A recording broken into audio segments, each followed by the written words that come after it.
Hey everybody, welcome to Paranormal Vantage Point with Bud Kelly. Today we got Mr. Tim Shaw coming on the show. And first of all, let's go ahead and get a few things out of the way. A quick disclaimer. This podcast is just for entertainment purposes only.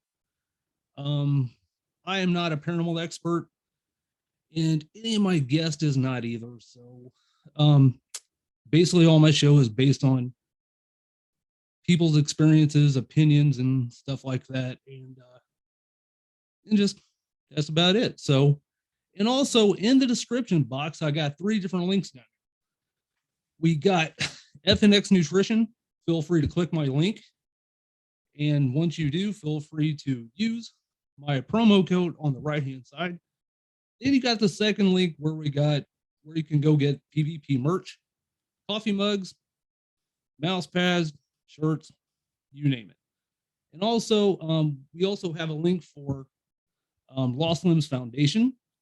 So please click that link. It's a very awesome foundation, and I'm so glad I get to help out with it. And so feel free to check it out. So now we're going to get Mr. Tim Shaw on. Okay, 1, 2, let's go. Hey, Tim, you on?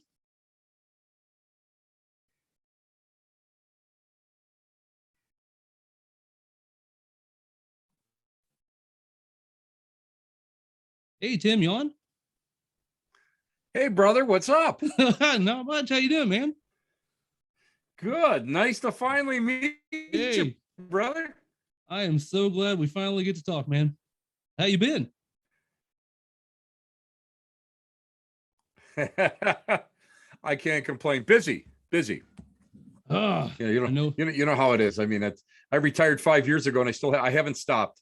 I'm the only difference between now and then is that I don't have to get up before like 6 a.m. Hey, there's nothing wrong with that. I'm telling you. No, that's good. I mean, I can't complain. Everything is good. I was just up at my buddy there with his wife Tessa, and they're doing a program, so I wanted to stop up. It's right around the corner from. He's cutting out.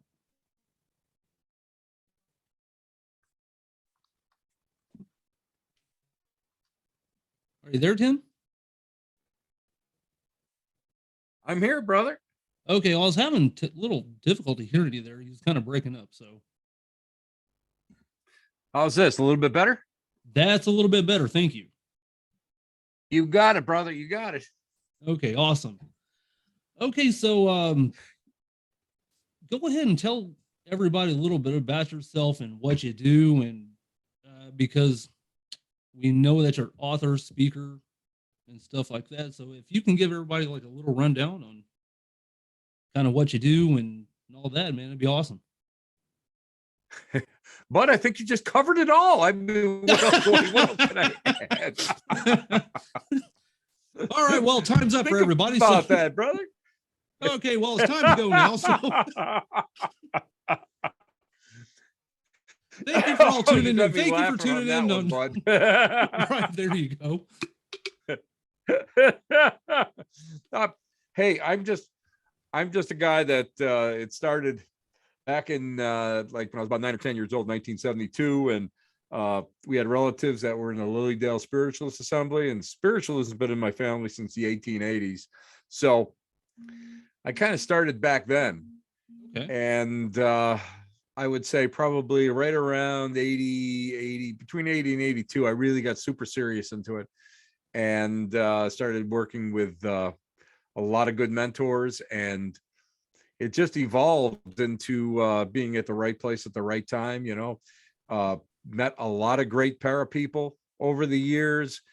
I've investigated like really hundreds of fantastic places, and then when I was starting to do like a lot of the negative work, cleansing, and that, I've worked with a couple exorcists, and I got a chance to learn from like guys like John Zaffis, who the haunted collector. I mean, because I have a collection Right. collection of good things like that. And opportunities just come, if you just wait and you do the work and you don't care about opportunities will come to you. So Right. I've over the years I've done stuff like oh my God, Ghost Lab, and of course uh paranormal lockdown, and I'm trying to ghost hunters, and I'm trying to think of everything over the years that I've Okay. done. But the latest things I really like is I've worked with Kat Weedman for years. I've known her for years, and I got brought in on Portals to Hell. I got brought in last year for to do an episode in Flagstaff, Arizona, at the Hotel Monte Vista, which was cool. And then I got brought in for 2 episodes for this season that I can't divulge what happened or where I was, but suffice to know that I got brought in for that. And Oh, you just okay. keep busy. Right. I've got 2 books. I got 2 books sitting here that I got to finish. I got 6 books total done, but I got 2 Wow. more books I got to work on, and then I, I got to get them done. I just haven't. I've been lazy. I haven't really sat down and done anything with them, and I'm working on a couple new classes. And Mhm. one of the big classes I'm working on right now is for cleansing. And the Okay. reason why I'm working on that is because there seems to be a deficit with a lot of paranormal people and even metaphysical people. Right. And they only know one thing, they only know how to walk through places with sage and that. And that I'll tell you the truth, a lot of times that doesn't work. And then people don't realize that just because you cleanse a place, it doesn't mean that it's actually cleansed. You Right. may have to go back several times. So what I'm doing now is I'm developing a class that I try to get away from sage, because that's a lot of, like, I have friends, that are Native American, and Hmm. half of them are like, yeah, no problem. But then a lot of them are like, that's cultural appropriation. Right. So what I've been doing is using other objects, like, lavender, and I'm using different natural plantains and that Hmm. sort of stuff Okay. to make my own loose incense in order to go and work with it. And then you have to work, I'm teaching, I have to teach people to work within the framework of the client's religion, or their Hmm. spirituality, because you Right. can't go in there with sage into a, a family that's been brought up, like, hard to reinforce their belief that things are cleansed. And I'm also, something that's really fascinating, and I've been fascinated by it for years, Hmm. is sound. And I've been Oh, okay. using I've actually I've worked a couple different new places uh, where we've had some problems.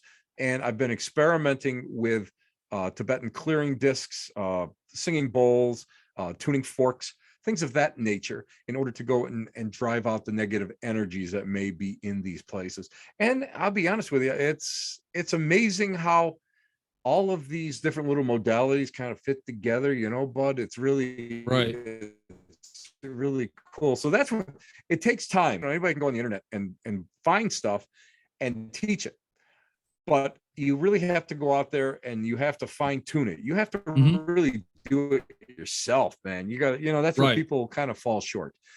They don't, they don't really, they don't take that time to experiment with it and to make sure that it actually works. Cause Right. sometimes it doesn't.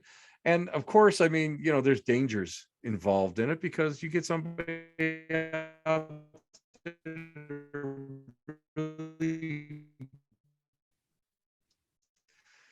situation, it can get really bad. I mean, it can get terrible. So I mean, there's so much to cleansing that I want to be able to go and give a student a comprehensive I want to give them the tools. I want to Hmm. let them on, in the put an arsenal together that they can go and they can use. If one thing doesn't work, let's try this, and we'll try Right. it in this manner and use this type of thing, and use some psychology in this, and cognitive behavioral uh uh you know formations and get them to, get people to think and help out the client as best they can, and then reinforce and empower the client. So there's so many different components to it. I'm about half done, bud, and I'm like this. You think I don't have any hair now? Wait till I'm done with this with this class, because I think my beard will be like falling out. Yeah, I'm with you on that one. Trust me.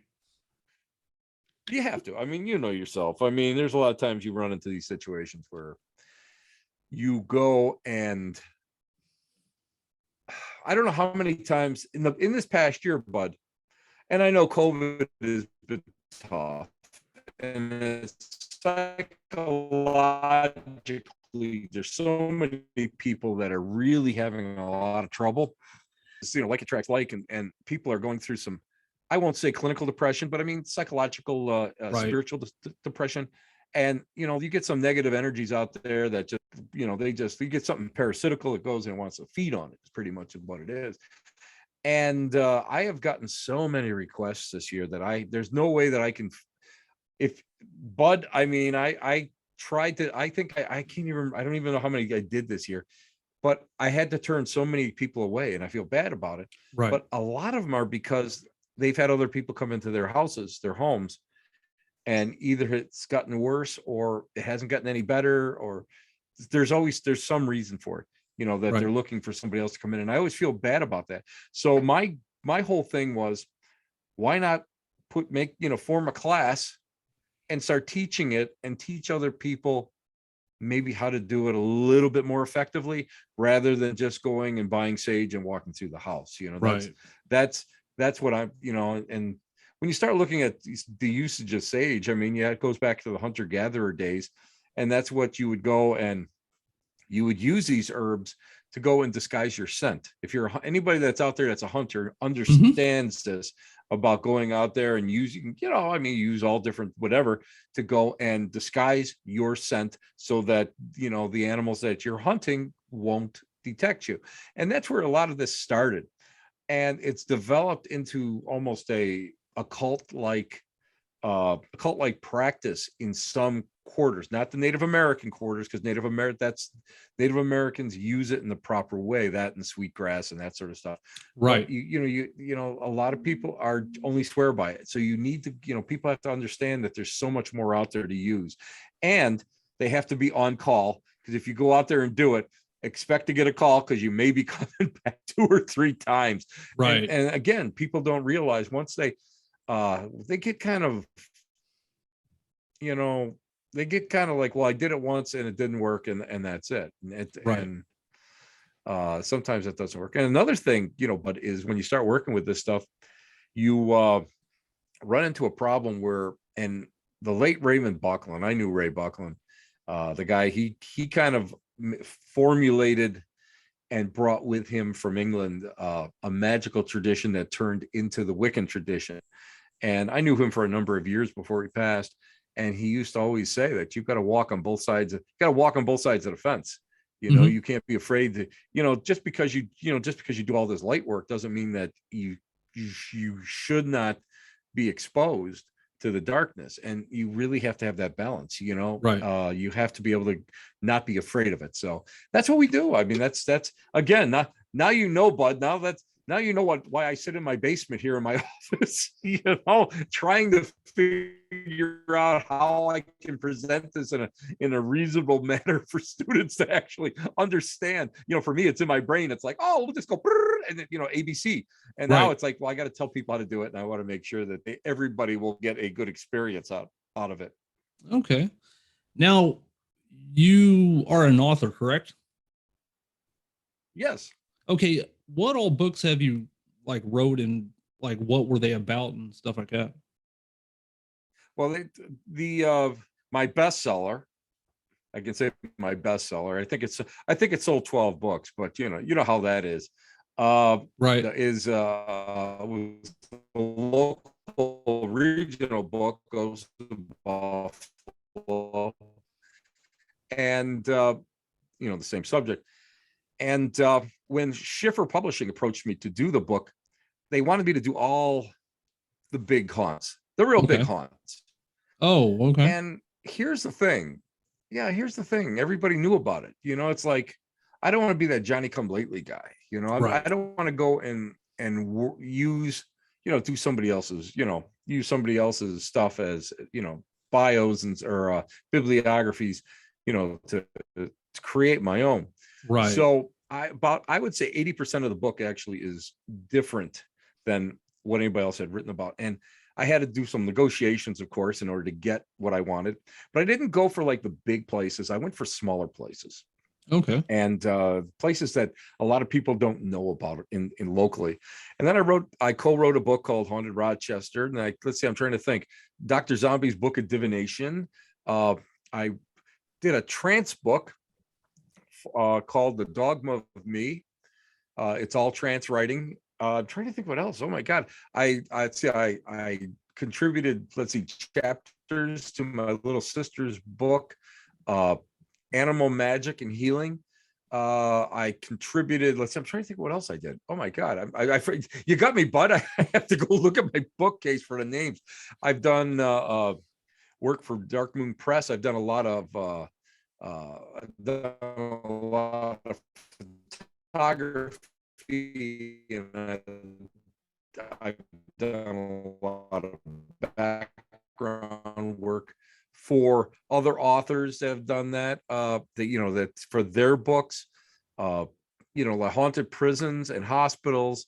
I'm trying to think. Oh my gosh, I can't remember. But I can't remember. It's The Haunting of Haunt. It was in 1985, and it was on Geneseo State College. And there was a student that was suffering what you would call a classical temporal possession attempt. Okay. And his name is Chris DeCesare, and he's written his own memoirs on it. And they had hired me to write a companion book to an independent movie, and the book did pretty well. But it's really neat because of the fact that I got open access to him and his friends, and I was able to go and tie this into a historic event that happened close to the college, and why and how, and it really started to make sense. And it made a lot of sense to me, being a history nerd. And it was something that happened during the Revolutionary War here in New York State, and it worked out very well.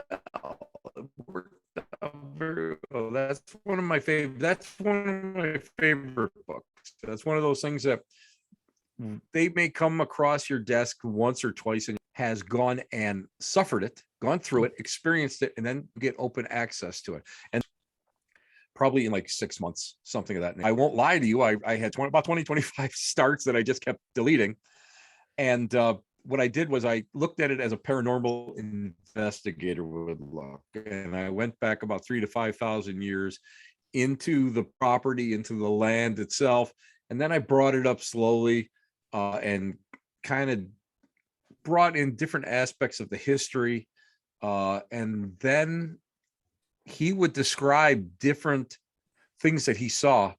And I actually found descriptions in reference books, old reference books, that actually describe the exact thing that he was talking about. So I'm now, you don't really get those that often, but it's a great true story, and I'm really proud of that one. So it was fun. Those are fun things. Right. And Right. the next one is it will be a continuation of the Ghost of Buffalo. That'll be a continuation, because I've got some neat holy spots, because everything isn't negative. Everything is not negative. So Right. I have some really neat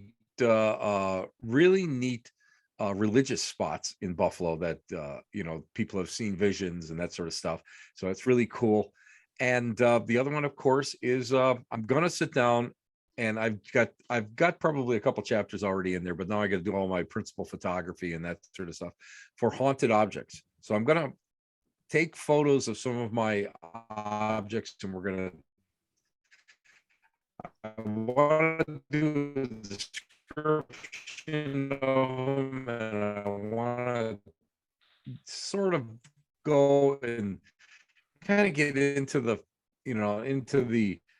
uh Howes and did. They're pretty much they're kind of vanilla in the long run, but some objects can get, a little nasty, a little testy, and what to do with them. And so I think that'll be a fun. Actually, I'll be honest with you, both of them are fun books. Those are fun books. Right. Those are just like, I have to sit down and see these little hands here. What I got to do is I got to sit down and actually type them out.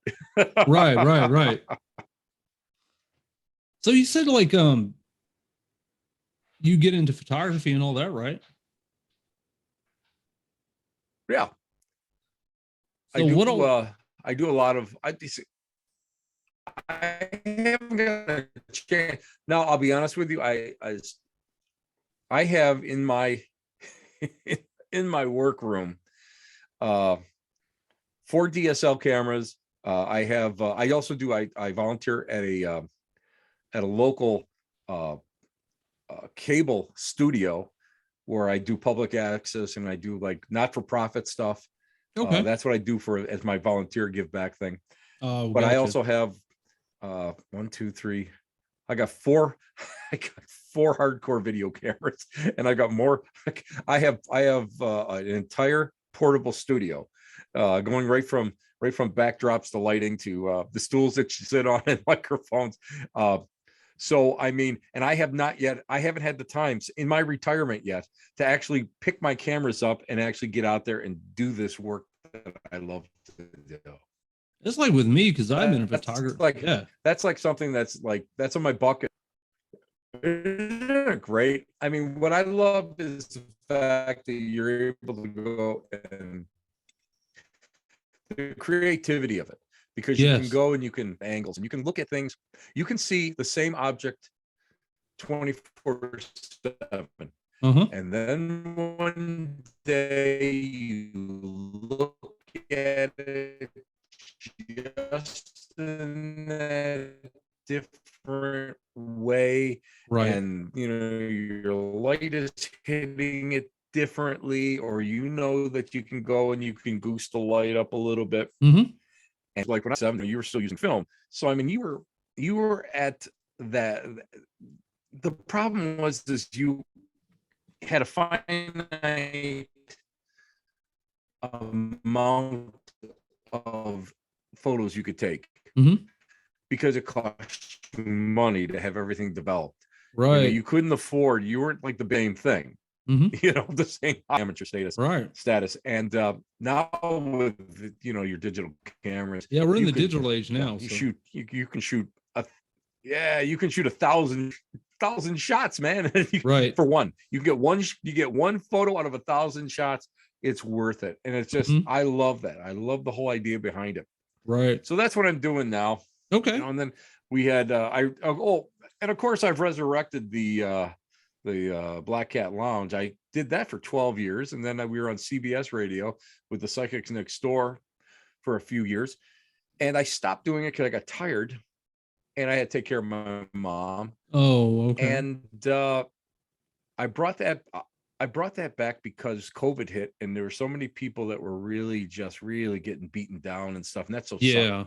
And I like 5 of us got together, bud, and we decided we were going to just put out these podcasts and these video casts. Right. And we were going to just do it for the hell of it, just for the fun of it, and not be serious and not care. Right. And just to get people to, it doesn't matter if you did it 15 minutes, if you did it for 5 hours, but just to get people's mind off of what was going on.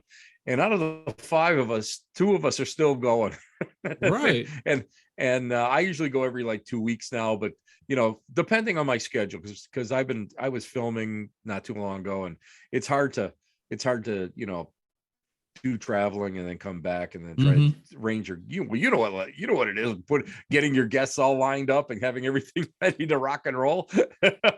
I mean, because I just now got this podcast going, and it's just recently launched, and you're actually, episode number 2, so, but I'm totally with you. I mean, like once the pandemic hit, because hey, I'm honored. That's great. Yeah, man. I mean, Sarah sets everything up for me, and then she was like, which I've always heard of you, and I've always because there's a lot of people that I know that knows who you are, and man, I mean, it kind of sucks because it's like my schedule, because I work night shift. Well, I'm going to day shift soon, so. But it's like, because I'm in a period working night shift where I don't really get a chance to talk to nobody. You're like in a It's world. tough. You're in a world All by all yourself. alone. Yep. And then she was like, I did oh, yeah, third shift for years. I know brutal. exactly what. And then when I was working for a local township, we plow and everything. So you get a Yeah. heavy winter. Mhm. You are you're done. You don't see anybody because all you do Right. is work. You're plowing all night long. You work all day. Yeah. And you get home and you sleep. It does. It definitely sucks. Oh Yeah. but the whole thing is you're doing it, and that's what's. But I give you credit, because let me tell you, there's a lot of people out there that don't even try to do it. They bitch and they complain. I appreciate that. And I always tell really people, it's like, get out there and you got to, if you're doing it, do it for fun. Don't think that, like with me, we were semi-pro for a while. Like I say, CBS, we were semi-pro. Okay. Right. And I said, it's all right. It's okay. But it got to the point where it was, it was a machine, it was like Groundhog's Day. It was getting to be the same thing every week. So, on the internet, of course, you can, you got better latitudes where you can get away with more. Right. But I started working with that, and it really opened up a lot. And people are always going, it's like, well, I wish I could do the. You can do it. It's just a matter of making up your mind to do it, to learn how to do it. And when you're ready to rock and roll, you do it, and you do it at your own convenience, and you don't get burned out with it, and just have fun with it.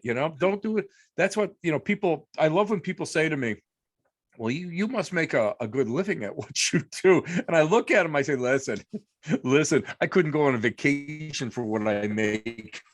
What I do for an entire year. Oh, I know exactly what you're saying. I mean, like you just said Because a little bit ago, a lot of what I do is for free, and right. I did it to network and meet people. And we call it being on the other side of the table.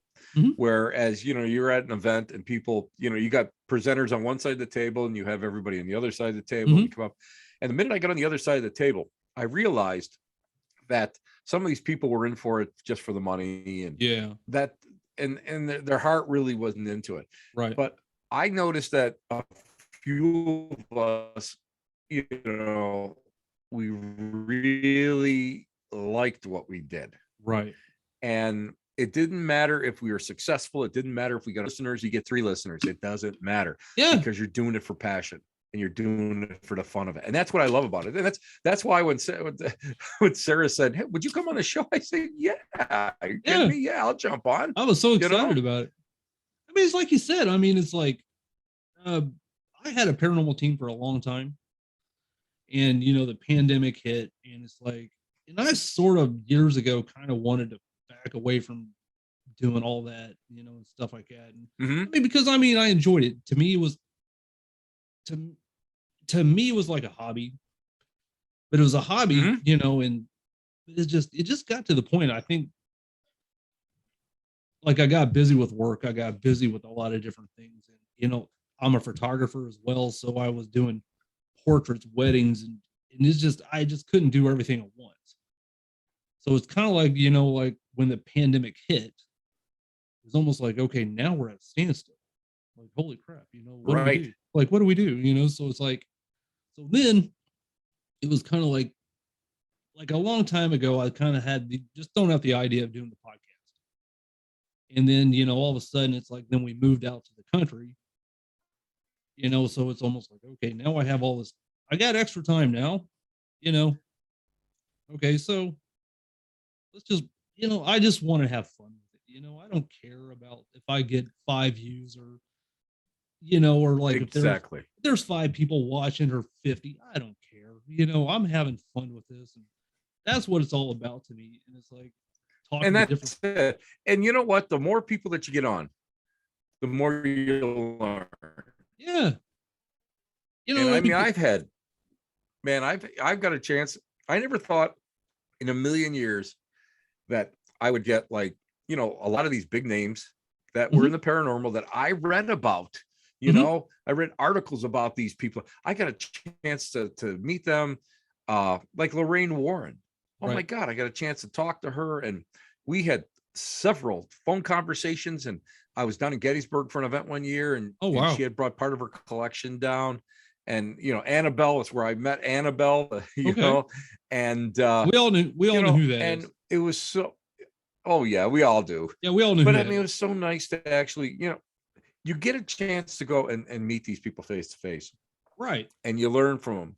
And when you're on the air, it's so great to be able to go and pick their minds. Yeah. You know, because when you're in an event, it's a little tough because you're, you know, you're working in, basically you're working and talking to people and you're doing presentations and that sort of thing. But when, you know, when you get them one-on-one, you get a chance to actually have like some notes, and you sit down and go, listen, there's something I got to ask you, you know, I got to ask you about this. Now, what was this all about? And you learn from it. And I don't know how many times I've learned, you know, different techniques, different aspects of what happened at these, at these, you know, during these terrible times. But also I was lucky. I got a chance to meet some really cool people. I got to meet one of a fascinating guy, Desmond Tutu. It was one of Desmond Tutu's friends, Desmond Tutu actually helped him get smuggled out of South Africa because of discrimination. And I mean, you get a chance, and you know, all of a sudden it's like, wow, you get this. You know, you're talking about this whole spiritual thing, and then bang, he starts telling you about, you know, how he had to be smuggled out of South Africa. And you're like, oh my God. I met the grandson of Mahatma Gandhi about a year and a half ago. And I mean, you get a chance to go and pick their minds and how their relative actually went and affected their lives today, and how the philosophies kind of work. And you know, it's just kind of amazing to do that. And you know, and you get a chance to make some really good friends. Like, you know, Andrea Perrin she is the sweetest woman I've ever met. I love her. She's hysterical. And again, Johnny Zaffis and I, Johnny always introduces me as his younger brother, and it's not by, believe me, he's only about 3 months older than me, you know. That's what I was getting ready to ask. I was like, okay, so and the two of us really, that's what I was getting ready to ask. Like, so what's the age difference for him to say that? You know, come on. Yeah, I'm 65. I'll be 65 this year, and he's already 65. So okay. Wow. You know, so he's an old guy. But yeah, so I mean, it's great. I mean, and then you get a chance to, you know, I love the fact that you get when you get a chance to do some of these events, and you work hard and you make some networks and stuff. Like I was up at, you get some really phenomenal places. Now I got a chance to investigate a lake steamer, an ore boat, an ore ship called the Van Camp. Okay. But what's more fascinating about it is in the hold of the Van Camp, one of the displays is one of the lifeboats from the Edmund Fitzgerald that they went and they salvaged. It was the whole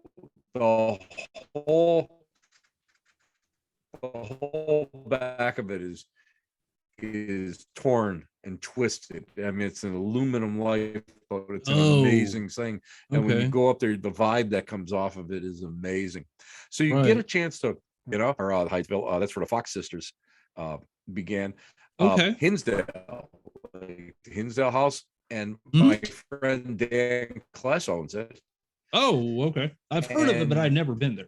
You know, that place is amazing. I've been going up there since first went up there. It was pretty amazing. Now it's a little, it gets muddied, you know, with the more people that investigate, the more people that come through the doors, it gets a little bit more muddied. But we had gone up there when it was abandoned. They were going to bulldoze it.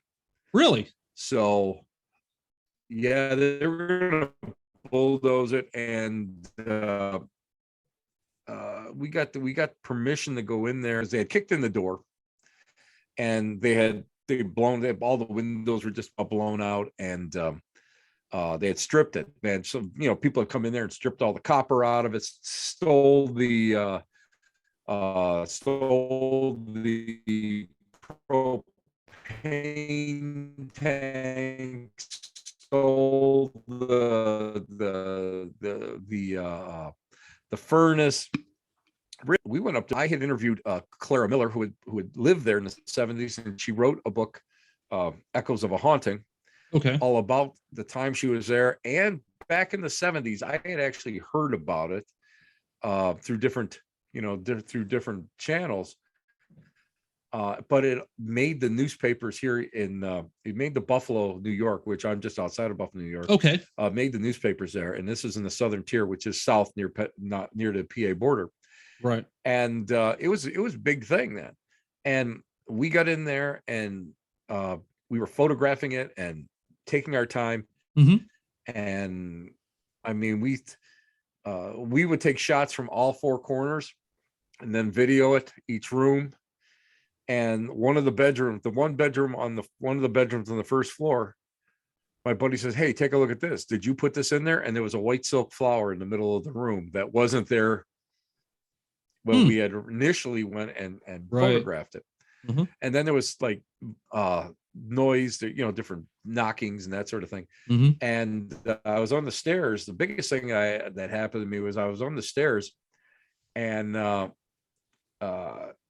my buddy Joe was in the little master bedroom, and we were talking, and something made me look down. And I just kind of looked down, and there was a little girl, maybe a teenager, and they had these trifold door on the bottom of the stairs, and she was just hanging on it, and I could see like she had canvas sneakers, like bell-bottom jeans, and she had like a white polyester polka dot or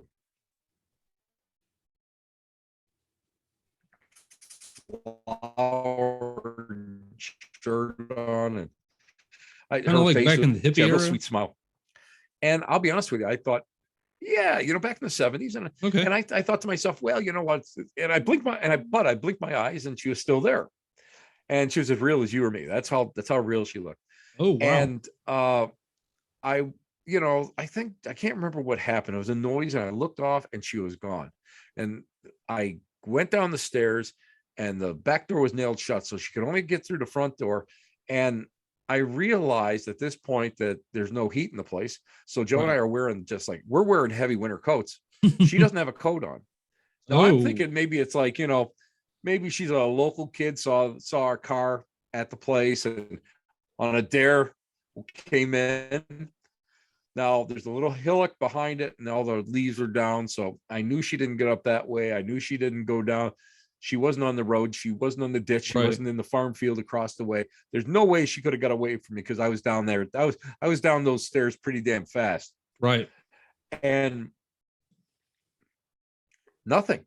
So I wrote to Clara, and she didn't write back to me for a couple of weeks. And I was like, oh, because bad. And so I wrote to her, and she says, oh, and she finally wrote back to me. She goes, "Tim, you gave me a start." She goes, "It sounds like my daughter Laura." And Laura, when they had a priest from St. Bonaventure. He was a demonologist, Father Alphonsus Trabolt. Oh, okay. He had done an exorcism on the actual property. They used to call them deliverances, but now popular. I'm telling her, and she goes, I told her, I said, "This is what I saw." And she goes, "You gave me a fright, or you gave me a start, because it sounds like my daughter Laura." Now, at the end of all this, it got so bad that the family moved right to the West Coast. And Laura, after a number of years, I think she had children, but I can't remember the whole story now, but she had committed suicide. Oh, wow. Out west. And Father Alphonsus Trabolt always thought that maybe she was a troubled girl emotionally. So perhaps, the haunting circled around her but Clara, I found Laura would always want to come back. If anything happened to her, she was going to go back to the house on the hill, because she loved it out there. Right. And Clara's cute because Clara said at the end, she goes, well, next time you see her, tell her Ma says hi. Right. But yeah, that was a pretty intensive experience there. Again, that was like 2011. Oh, okay. And subsequently over the years, some groups tried to preserve it. And finally, Dan put so much money into that house to stabilize the foundation, to fix the roof, to the windows, and secure it up. And he's got heat in there, and he's made it. The goal always was for all these people. They wanted to make it into a paranormal research facility. Oh, okay. And like a bunkhouse, so that you don't have to sleep in the house at night. If people get a little, iffy, they can sleep in the bunkhouse, or they can be like their command post or whatever. Oh, gotcha. And it's neat. And the funny thing was, the last time I stayed overnight there, I'm in the living room, and the living room is where the exorcism actually took place. Okay. And I'm laying there, and there was a woman from Texas in there, and my buddy Deacon Jim Anito was there. And I'm laying on this couch, and this REM pod about 5 a.m. in the morning just starts to scream at my head, like somebody grabbed the aerial. And I know that this woman had turned it off. I know she turned it off. Right. I saw her turn it off. She comes running over. Oh my God, I'm so sorry. I must have forgot to turn it off. I know I saw her click it off and just set it back down on like the coffee table. And my response was, will you let me sleep till 7 o'clock at least? What's wrong with you? Right. And after that, I went back to sleep. So, I'm noted for falling asleep at haunted locations. That's me and Johnny Zaffis. We're at that age where it's like we start nodding off. It's 10 o'clock is porridge time. We have our porridge before we go to bed. See, I used to do history tours at the historic Hannah House in Indianapolis. And being a part of the staff there, I've actually stayed the nights there, and people's like, how do you stay the night there? I'm like, I sleep just fine. It's like, it's, no big deal, because, it's like, there's only one. Yeah. It's not that hard. You just fall asleep. There's only been one. No, there's only been one place wherever in everything I've done that drove me out. It really did. Right. For Old Fort Niagara, I used to be a volunteer up there. I used to be a docent. Okay. So I'm waiting for this group to come, and they never showed up. It's 45-minute drive home. I don't feel like driving home. I'm tired. It's after 11 o'clock at night. So they got a French Manor house there, and it's the Boulangerie. And I had the fire going, and I tipped over the table so that it would reflect the heat. I had, a couple straw mats that I was going to sleep on. And I had the doors all barred. The only way to get out is you have to go down the hallway, and there's bathrooms, like World War II bathrooms that they put in. And that's what they use for tourists. So you have to go out to the women's John. So I got everything all barred up, and everything's all set, and I'm just like relaxing. I said, yeah, this is great. And I've been there. Oh my God. I probably slept on location 100 times there, inside the place, outside the place, all the different buildings. So I hear footsteps, bang, bang, bang, bang, bang. And then I hear something go boom, right? And I'm going, somebody's got to be here. I said, what the hell? I walk up the stairs, 3 floors, check every room, underneath beds, underneath billets, underneath, in closet, in armoires. Nobody there. Right. Okay. Now this stuff sometimes happens. Everybody that, and everybody that volunteers or is a docent at a historic place has their stories. So get all set. I'm ready to lay down, and I'm just kind of relaxing, and, I put some logs on the fire, and it's really glowing up. Footsteps. boom, boom, boom, boom, like somebody slammed doors. I'm like, son of a pup. I went, did the whole thing again. Second floor, third floor, came down. I'm over there and I hear what sounds like a reenactor's shoe. Now, reenactor shoes are their buckle shoes or their tie shoes, but they have these horseshoes on the bottom. And that's to make the leather heel last longer. And Oh, up on okay. the I did not know second that. floor, it's yeah, you know, I've done reenacting and historical interpretation for a while. So Hmm. they're just small horseshoes and you screw them Okay. on or nail them on, but they make a specific sound. And there's the second floor, it's stone, the floor is stone. So I'm like, what the hell? And you could hear the click, click, Hmm. click, click. So you know what? I go and I this is me. I go, SOB, that's enough of this. I want to sleep. What's wrong with you? What the, I'm yelling Right. at whatever's upstairs because I want to sleep. Right. Well, all of a sudden it got deadly quiet. It was like, ooh, and you could feel that barometric pressure starting to go up. And I know now something's happening. Right. So I kind of open my eyes and I hear now by the center door, there's 3 doors to get in the front. The center door, there's staircases that go up. They go on each side. And I start hearing those shoes and they have a specific sound to them coming down the stairs. And I hear first step, second step, third step. It feels like they got to just about the landing. I got to tell you what, bud, it was just like this. Discretion is the better part of valor. It just felt off. It felt wrong. Something felt a little negative. Right. Gone. I went down the hallway. I got into the women's bathroom. And then I realized I don't have the new alarm code. Right. Now, what am I going to do? I don't want to wake up anybody, it's like 2:30, 3 o'clock in the morning. I don't want to wake anybody up.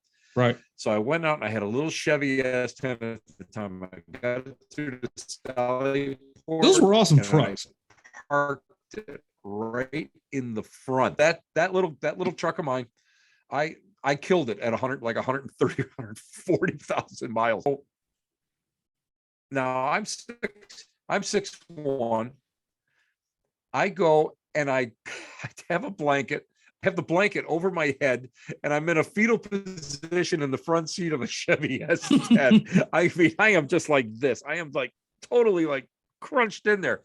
7:30 in the morning, knock, knock, knock, knock. And it was the maintenance crew. And they're going, it finally drove you out. Oh my God, they were in hysterics. Because I used to mock them out for being afraid when stuff happened. Well, they never let me hear the end of that. Oh, I can imagine. A place that really, but then 2 days later, I went back in there because I thought, you're not going to tell me what to do. I stayed on. I just, when you're a volunteer there, it's like being in Disney World. Right. They allow you to stay, if you want to do anything, and right. you just want to soak up the atmosphere. Right. And I did nothing happen. So that was just one of those nights. It felt like there was something, and it was in the fall. And here in Western New York, we have higher levels of static electricity in the fall. Oh, just before winter, and then we get it in late spring. Okay. And those seem to be when everything starts to peak. We get a lot of activity at that time all over this area. Okay. No, I didn't know anything about the static electricity. So, yeah, that's some of those places that I've been are great. Right. We used to use. Remember, maybe before you were into this, we used to always use like EMF pumps, and that was okay. And then we went into, what a Jacob's ladder is? Yeah. Mm-hmm.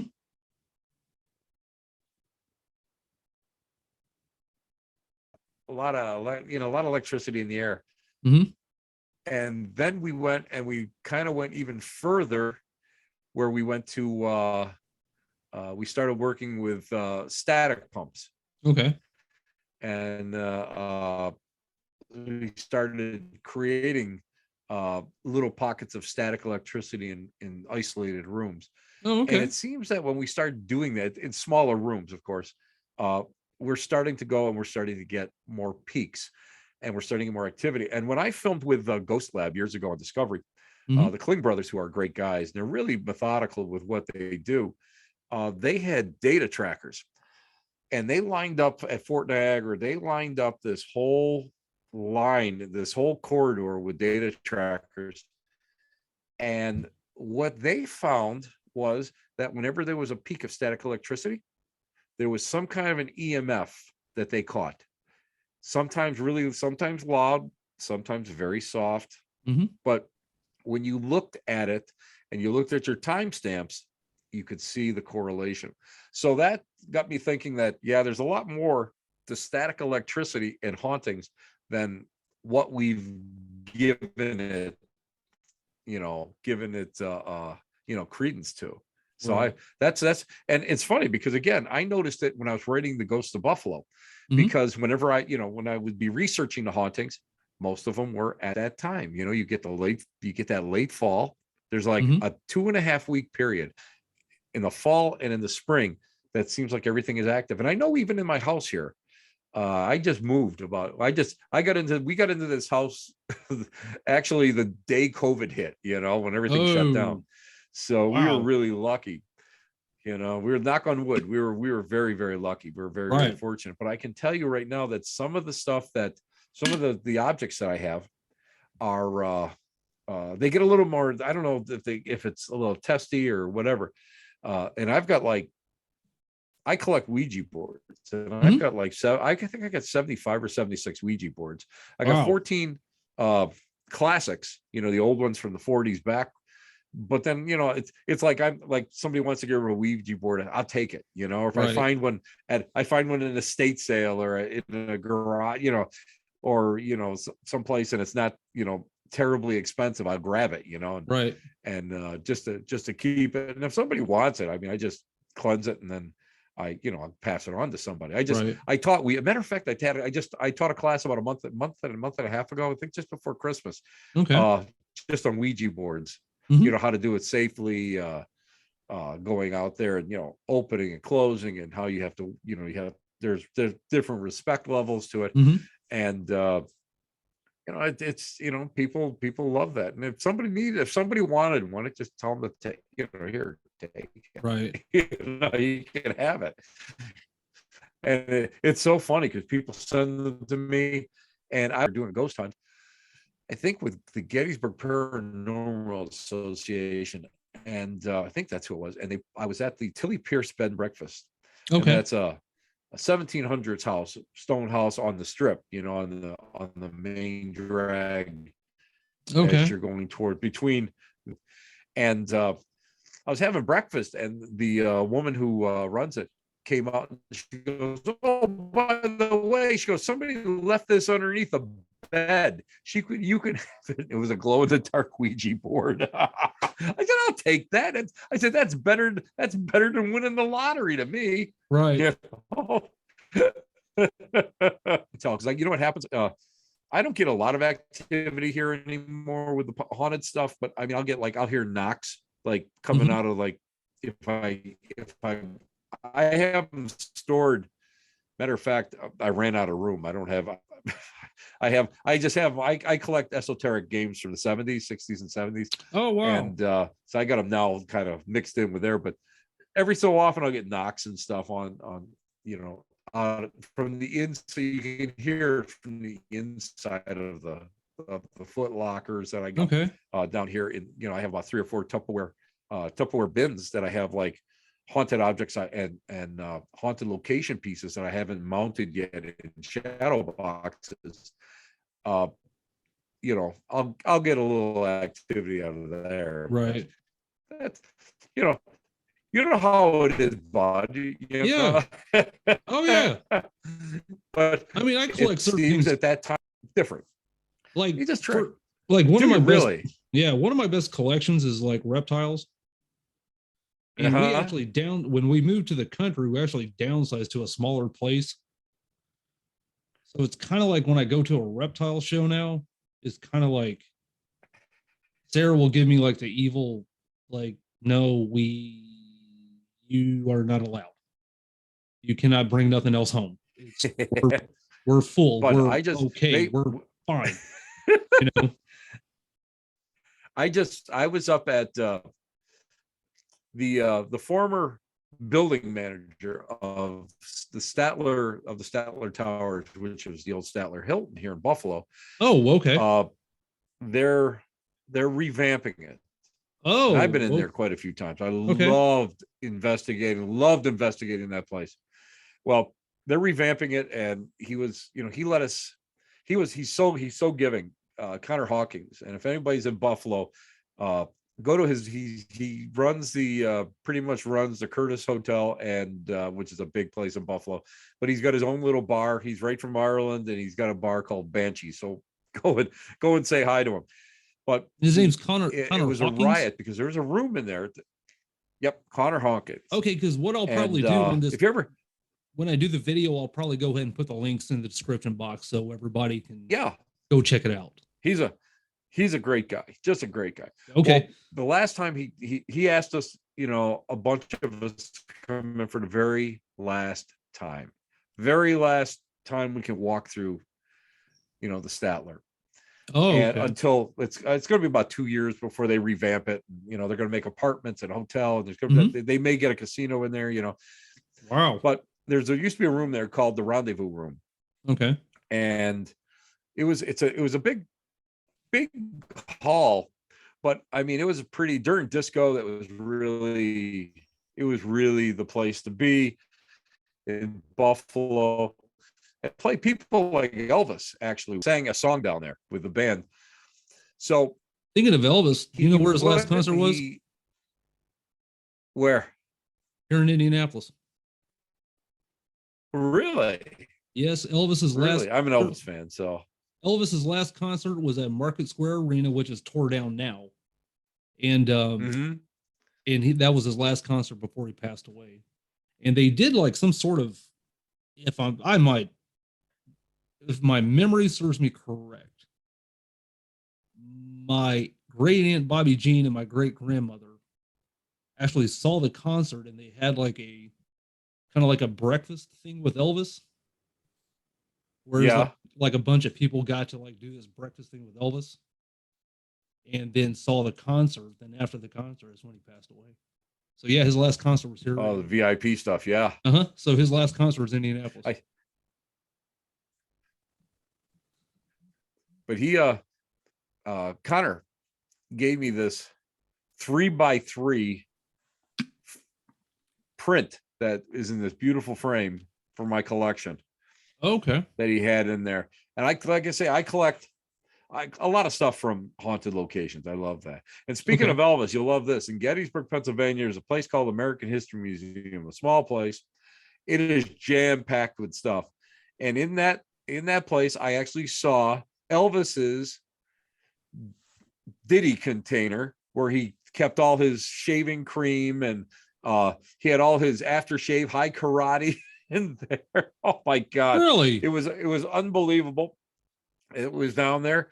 And even his underwear. They had Elvis's underwear, and they had some really neat stuff at that little museum in Gettysburg. And it's a free museum. So if anybody gets a chance when you're down there, stop in, because it's just not Civil War in there. It's an amazing, he's got a small swab from the actual seat of the limo that you can tell when I travel, I take care of, I visit everything that I can possibly visit. Right. I'm the same way, because I'm like when people like go to haunted locations and stuff like that, to me, it's like, I love history. I mean, I love old locations, historic locations. I'm that type of guy. So when people go to like haunted locations, I'm more about the history than I am anything else. I'm like more like excited about going, just learning about the location, learning about the building, and learning about the people that's lived there, and like et cetera, et cetera. And I'm that type of guy. And I'm like, when I travel, Like, for example, it's like when I first went to West Virginia, which is not really that far from where we're at. One of the first things I'd love to do is where, like, the town where they had the Mothman sightings. And it was kind of like, wow, it's kind Oh, of like, Point Pleasant. Yeah. yeah, Point Pleasant, correct. Yeah. So I had my picture taken with a statue, and then we You got to, have to. You oh, have yeah. to. Oh, yeah. Most definitely. So that was kind of cool, So that's like me when I travel. It's kind of like, I just love seeing those things, Very, Well, but I'm a history geek. You can see behind me. This is I have a decent size, along with all the haunted stuff. I have a pretty decent size Civil War collection. So you can okay. see behind me some of the photographs and some of the that's just one little area in my office. All four walls are just lined with bookcases and all sorts of memorabilia. So yeah, I'm definitely a history nerd. Yeah. And you have to be, but people Yeah. don't realize that. They go, oh, history sucks. But I mean, if you're going to do paranormal investigations, you really got to know what you're getting into. Right. I mean, now it's a whole different thing when I'm doing like portals to hell. They bring me in, and they don't tell me anything about where I'm going. I don't have a clue, not a clue. Right. And then you have to go and you have to read the location. And that's tough. I'm going to be honest. It's you're walking in there going, and it's afterwards that they kind of give you an idea what you've walked into and what Right. what happened there, and the history is so fascinating. And then a lot of places, like when I did Hotel Monte Vista last season, we did I jumped into a tunnel, and I didn't take the whole tunnel because the tunnel went right underneath the street. It was an old Prohibition tunnel. Oh, wow. It was heading into like the buildings right across the street, and I mean it was an amazing place. Small bars, little corner, little things tucked away, and it really it was a neat experience. I can And the imagine. history is, and a lot of times it's funny because history is more important to me than the paranormal stuff. Yeah, I'm And the same way. everybody says the same thing to me, because we just can't believe that you're like so into the paranormal, but history takes such precedent when you go Exactly. when you go for fun to locations, Exactly. And it's like when I told you, like, like when I would do tours at Hannah House in Indianapolis on the South Side, like to me, it's like I've always loved that place. And still this very day, I'm just love the place, and, just everything about it, the history of it.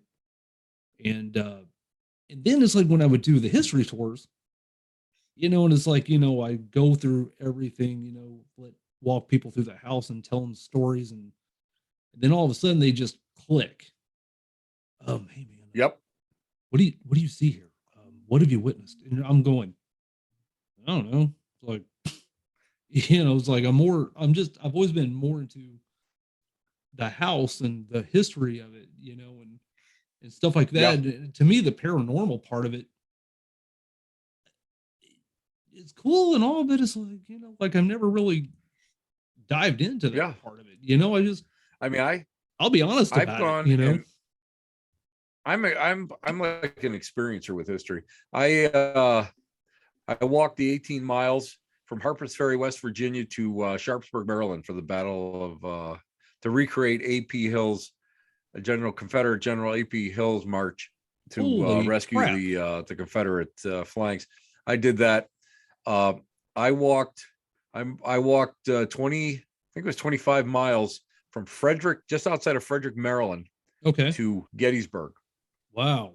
For the 130th anniversary. And that was the route that my great grandfather had walked, had marched. Oh, wow. So I mean, that was really cool because that when you're marching it, you're seeing a lot of the same things that he saw. So it's a lot of intrinsic stuff, and I think that helps you because it gets you into a better state of mind when you're working with it. I can you're imagine, able to go, and it almost like it's time tripping. You can transcend reality. And I think Right. as a medium, I think a lot of it is that I could, when I do it, you're transcending this reality. You're kind of Okay. just like making it, kind of stepping through it and trying to see what else is out there through somebody else's eyes, or Right. something in that nature. And that's what's so cool about it. When you really understand, and you don't have to know particulars, of course, somebody Mhm. died here or somebody was murdered Right. here, you Correct. don't need that. Yeah. But when you understand the time period and you can step into that time period, you really get a good, healthy dose of what it's all about. And you're Mhm. able to go and you're able to go and really, almost, it feels like everything is in sync at that moment. And Right. that's what we used to call time tripping, because a lot of times people would be like doing this stuff and it'd be like, whoa, just for that split second, I wasn't here, I was Right. someplace else. And I believe that's something that's within your psychic buildup. I think Mhm. that's within your psychic, your whole makeup of Okay. yourself, and how you could do that. And that's what I love, that it's so much fun to do. And you don't get it all the time, but Right. when you immerse yourself, it gets crazy. It can I know Fort Niagara, we totally immersed ourselves, especially during the winter months, because there weren't that many people who would come out to the fort. And you dress you dress the part, and Yeah. you're doing, I'm a second generation leather worker. My dad was a leather worker, and I made all sorts of at one time, before my my arthritis took my hand here, Mhm. I used to do all sorts of handmade leather work, Right. historical reproductions, and we go out there, like 3 or 4 of us, and we would just do these crafts, and we would cook, and we would discuss certain things, and you actually immerse yourself into that lifestyle. Right. And at night, sometimes, you would like have these vivid dreams where it's like, holy, wow, what, this happened or that happened. Mhm. And then later on, you would be doing research in the library, and you'd find out that something like that actually happened. That's when it's cool, Okay. when it finally catches up. Right. Something that you experienced that you didn't know about, and then it catches up, and it's like, wow, that's, then you're trying to think to yourself, did I hear it someplace? Did somebody tell me something about that once? Right. Was I a little kid and saw it on TV? I don't know, but you Mhm. try to disprove it. But of course, it's like, you can't, that just always blows my mind. Right. Okay. There's a few things that people has asked me if there's something you could do for us. Sure. Um, Sure. with your collection, is there like a few items would you like to show and Yeah. kind Sure. of Absolutely. show everybody and maybe describe what it is, or kind of like what do you love Well, about it? yeah, absolutely. Well, first thing I got to show you, I hope it comes through. Yeah, I got it in a case. And I got to tell you a story behind this. Okay. I got this. Let's see if I'll bring it up here. How's that? Can you see that? I That is a hospital. That's a hospital gown. I can't see And you'll anything. see that. The computer Okay. screen, Sarah set up the screen to where it faces her. Oh, So okay. the only thing I have is the camera on me. So Okay. What we have over here on here is I'm looking at myself so I can kind of see it. okay. It's Woodhaven facility. That's a hospital gown from the Woodhaven Senior facility. That it was an abusive and neglected place, and they had a lot of violations and a lot of deaths there.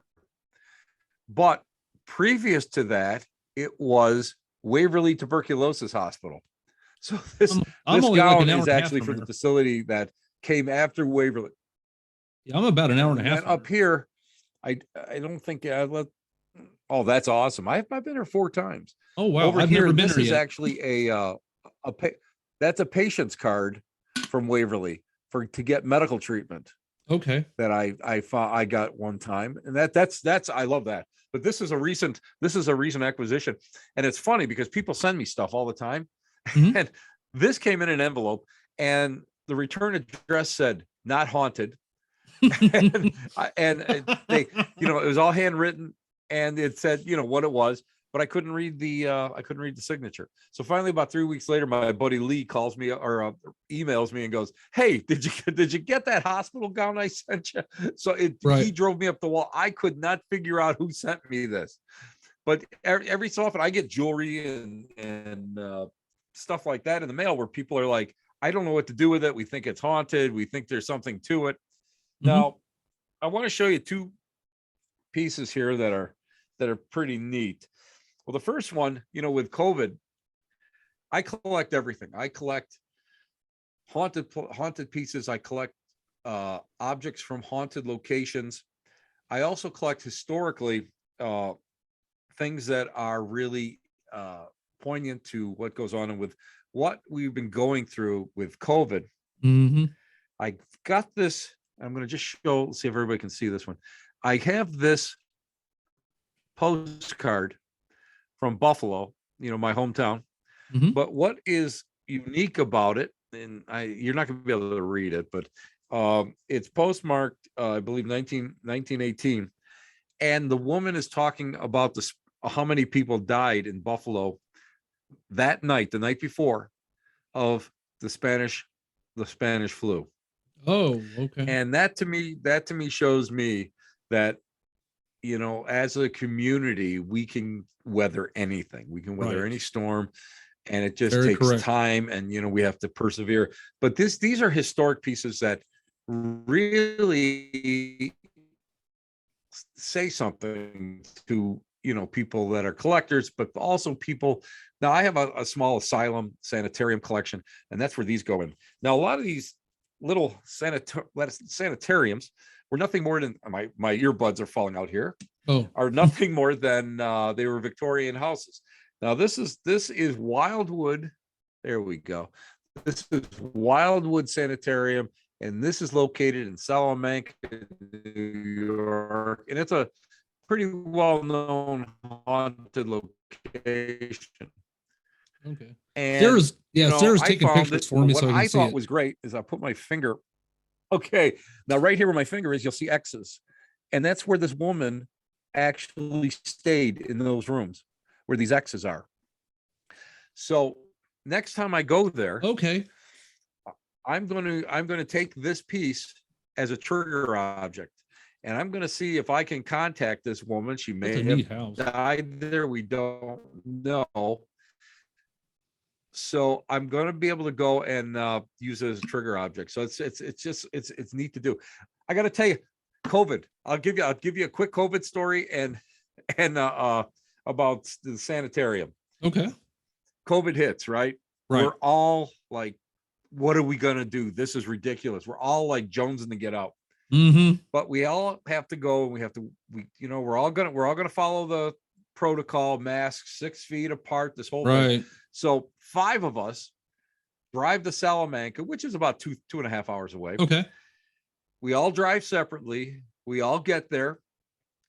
We're going to do live solos. So we're going to go into this place by ourselves, individually, with a camera on us, and we're going to do an hour solo for people to watch.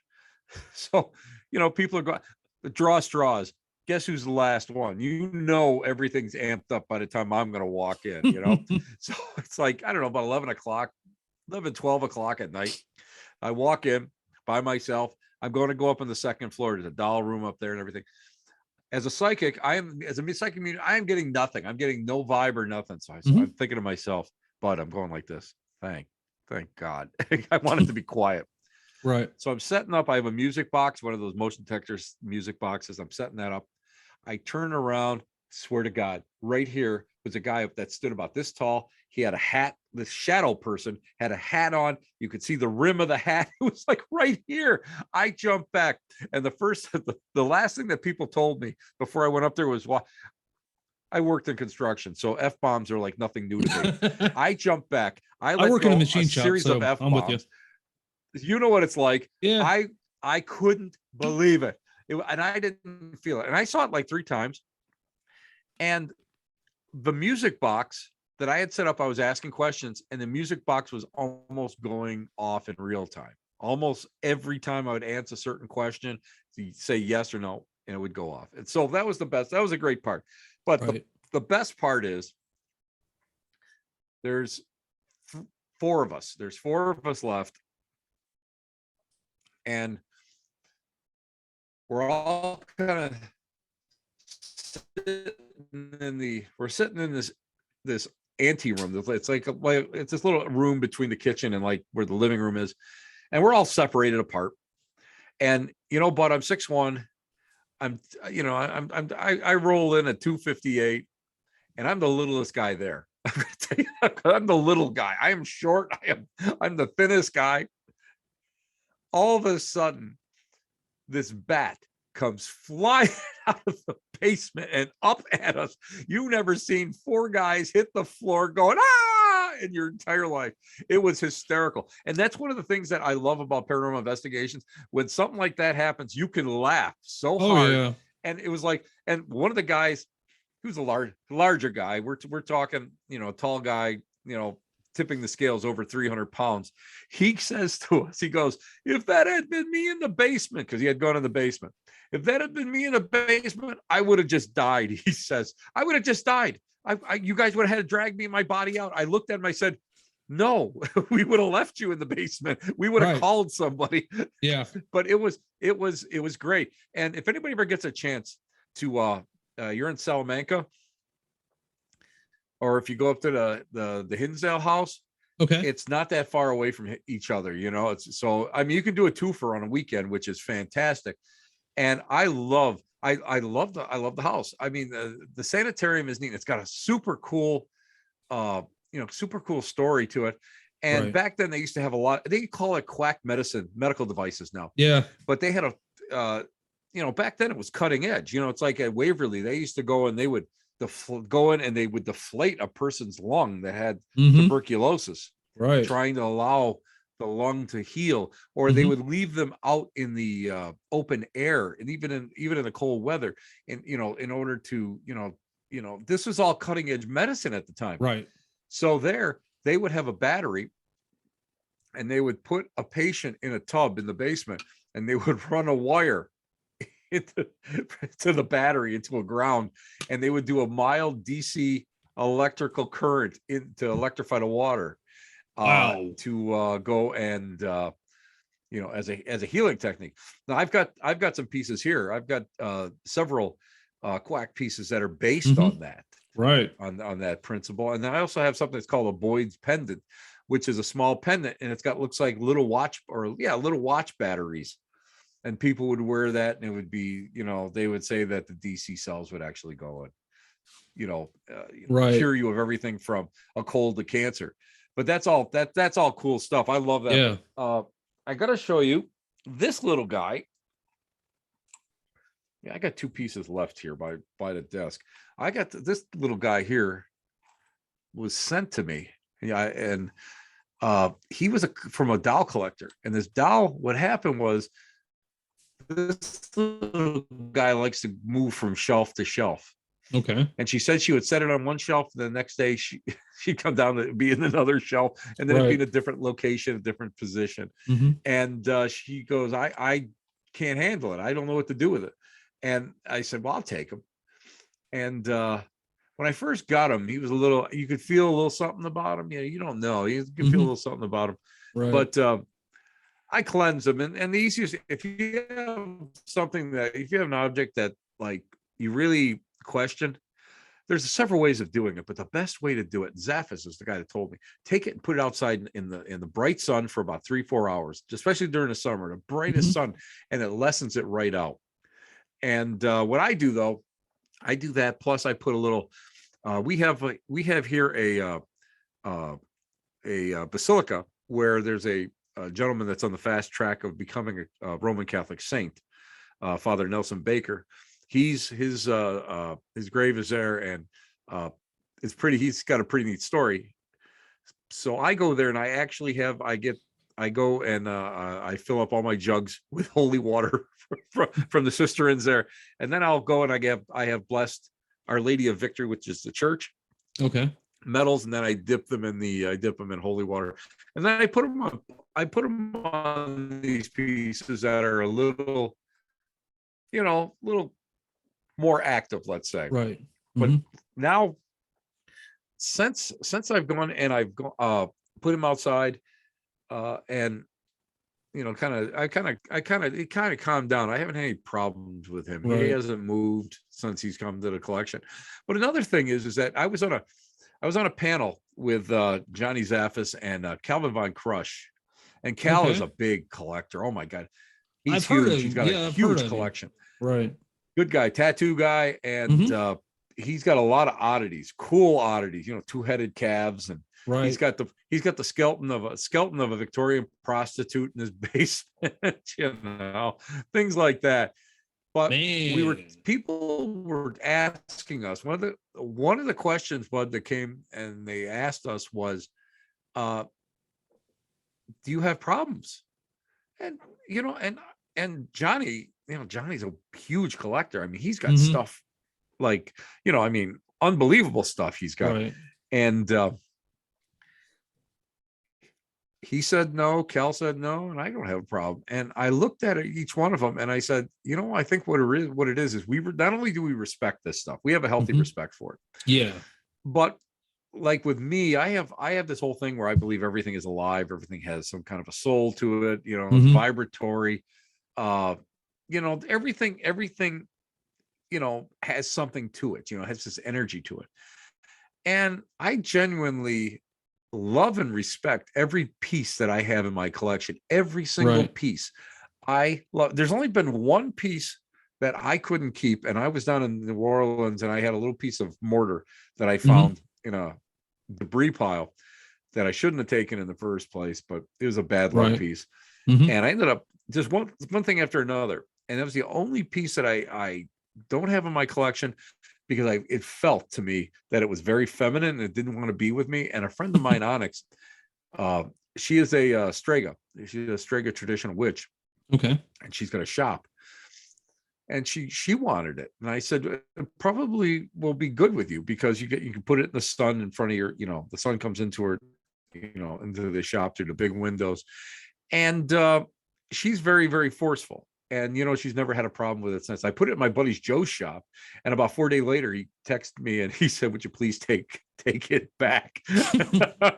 So I took it back for a while, but that's the only piece I've ever had a problem with.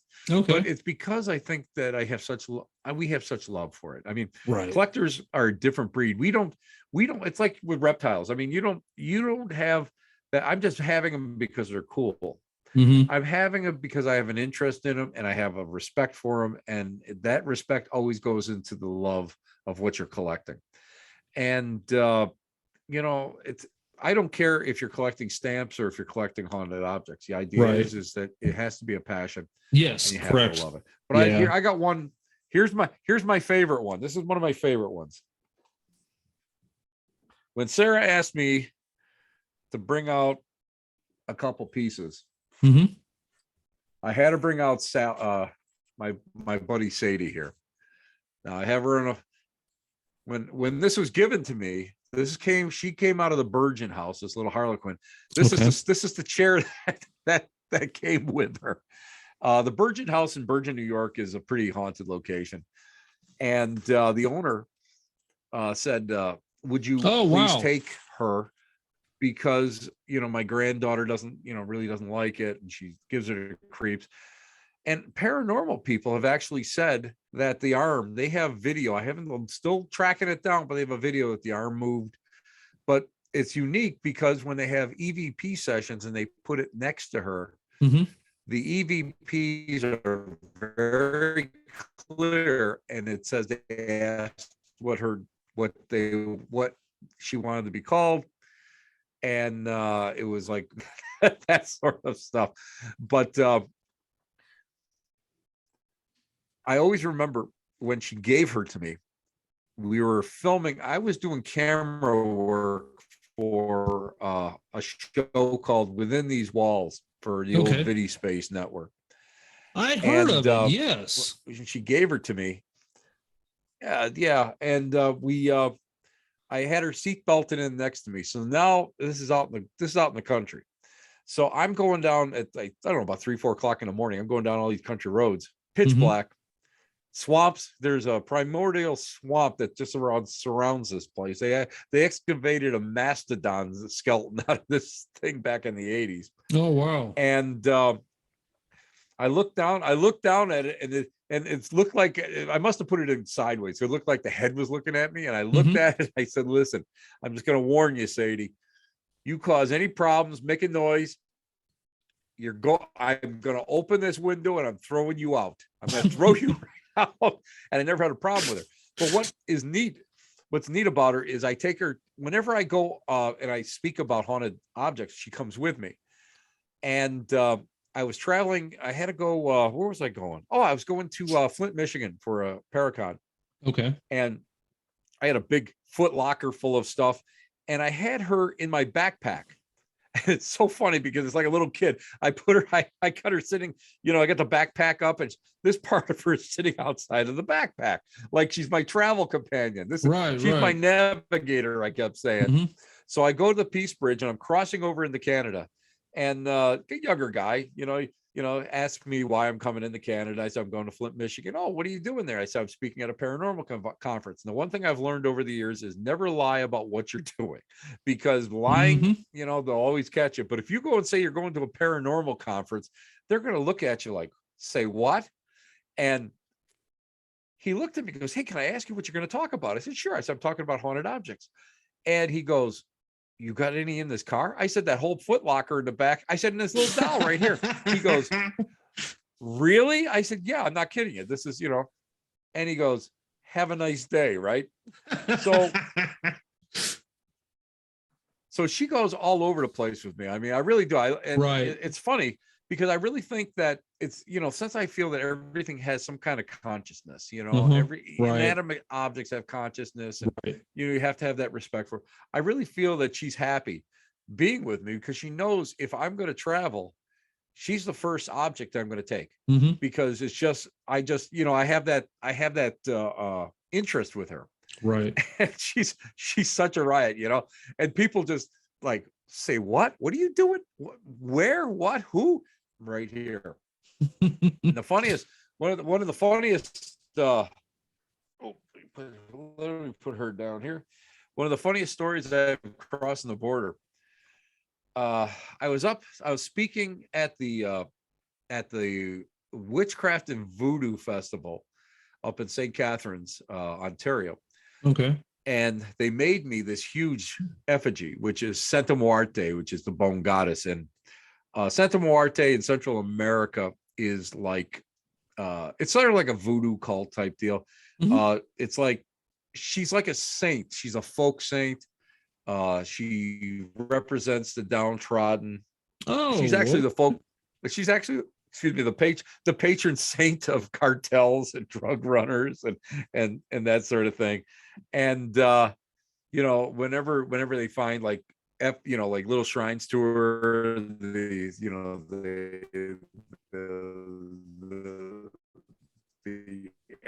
the agents will destroy effigy, and it's a skull. It's a skeleton with like a wedding dress on, and the color of the dress is what indicates what you're going to use the doll for. Okay. So my friend, witch doctor or two, says to me, make sure you put her in the trunk. You don't want to get caught with her coming across the border. And I'm going, no, I don't want to put her in the trunk. I'm going to put her in the back. I don't want to get her dirty.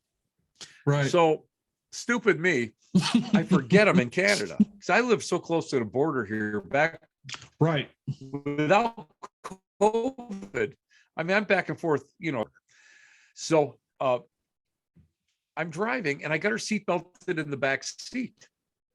And I'm driving up and I get to the Peace Bridge and I thought, oh no, I got her in the back seat. And it's Santa Muerte is well known to DEA agents.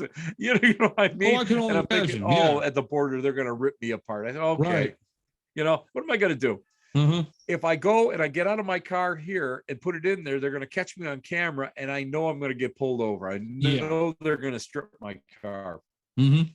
So I got her in the back seat. I go up and I have my ID.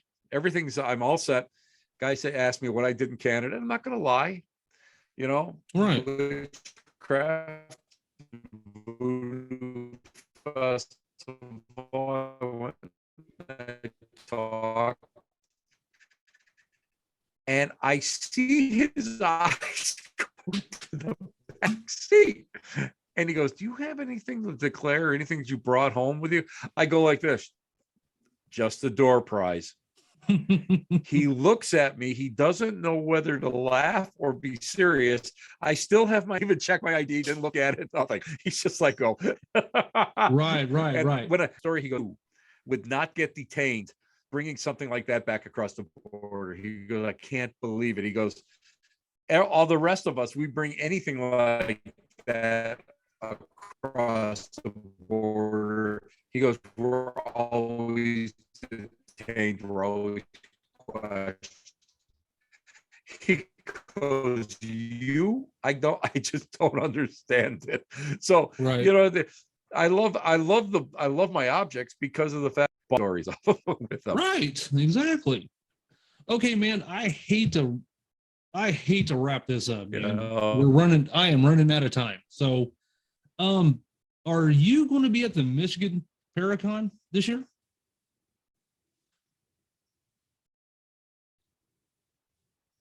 No problem, brother. Call me again. Let's chat. I'm going to be in August. I'll be in the Michigan Paracon. The weekend before, I'll be at the Gettysburg Bash. Me and Sarah's Michigan Paracon is one of my favorite places to be. Me and Sarah's going to try to make both of those this year. I'll be teaching. The guys come up. I'd love to see up there. Michigan is a wonderful place. It's, the people are warm, funny, but I mean, I've been doing this a long time. I've been on the road probably 25 years. Right. Where I've started doing all the events and stuff. Right. But yeah, me and Sarah, I have to say, up in Michigan, I have met the most people that I call my friends. They're very good people in touch with, and we talk, and we send each other cards at Christmas, and it's amazing. Yeah, just give me a holler. Just give me a holler. Man. I'll break out some more. I'll break out some more of the fun stuff I have. Okay, awesome, man. So me and Sarah's going to try to make the Michigan Paracon, and we're going to try to do the Gettysburg one as well. So hopefully, man, we can definitely meet up in person. I would love that. I would love that really well, man. Be awesome. It'll be awesome. It'll be okay. Awesome. All right, great. Both are great. Gettysburg, of course. I mean, there's just so much to do. You'll love it. Yeah, right. Okay, man. Well, thank you so much for coming on, man. This has been an honor for me. I appreciate it, man, so much. I mean, this is really cool. And thank you. It's very fun. Much. It was great. And keep on podcasting. I love it. Keep the passion going. I appreciate that, man. Go, brother. Thank you for all the support, man. I mean, it's very much appreciated, brother. I mean, wholeheartedly. You got it. And, okay, man. And let me tell you something. You got a good girl there with Sarah. I'm just going to tell you that right now. Hands down. Sarah's cool. I can't get rid of her, man. I mean, my family loves her, so they won't let me. They won't let me get rid of her. So, you know